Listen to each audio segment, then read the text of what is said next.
దాని వలన ఎంతో మందికి మీరు సేవ చేసినట్లే. చాలా మంది అనుకుంటారు బ్లడ్ దానం చేస్తే మనకి ఏదో శక్తి కోల్పోతున్నాం. అది కరెక్ట్ కాదు. ఎందుకంటే నాకు తెలుసున్న చాలా మంది వ్యక్తులు సంవత్సరానికి 2 సార్లు ఇస్తారు.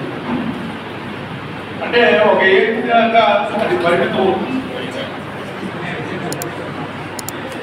అది ఒకసారి పెట్టిస్తే మీకు అది మళ్ళీ వెంటనే అది ఫ్రెష్గా మళ్ళీ బ్లడ్ తయారు. అలాంటి అవకాశాలని మానవ నిర్మాణంలోనే ఇవ్వడం జరిగింది.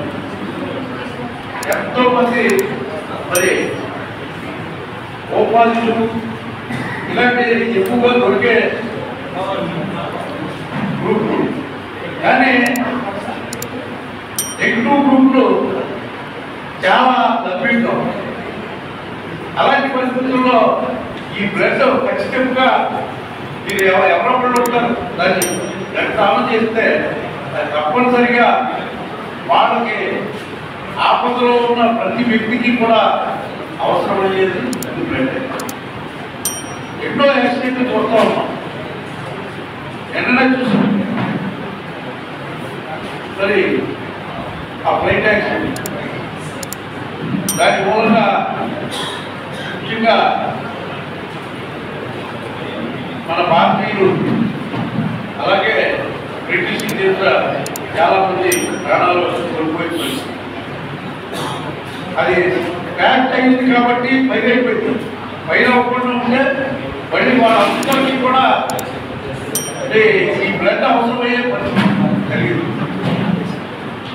ముఖ్యంగా ఈ రక్తదానం అన్నది అన్ని దానాల్లోకి కూడా చాలా ముఖ్యమైనదని చెప్పి నేను మీ అందరికీ తెలియజేస్తాను. ముఖ్యంగా 3 సంవత్సరాల తర్వాత మీరు ఎంప్లాయీస్గా వెళ్ళిపోవడం జరుగుతుంది.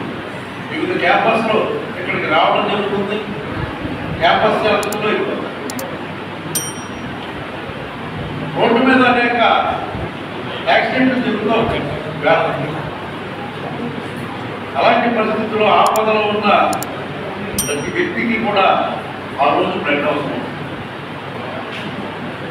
ఎక్కడైనా బ్లడ్ డొనేషన్ మన ఏదైతే ల్యాబొరేటరీస్ ఉన్నాయో వాళ్ళు కూడా ఏం చేస్తారంటే మీ తరఫున ఎవరైనా వచ్చారా, వస్తే వాళ్ళ బ్లడ్ ఇవ్వాలంటే మీ బ్లడ్ ఇస్తామని చెప్పి వాళ్ళు మన దగ్గర తీసుకుని మనకు అవసరమైన గ్రూపు బ్లడ్ ఇవ్వడం జరుగుతుంది.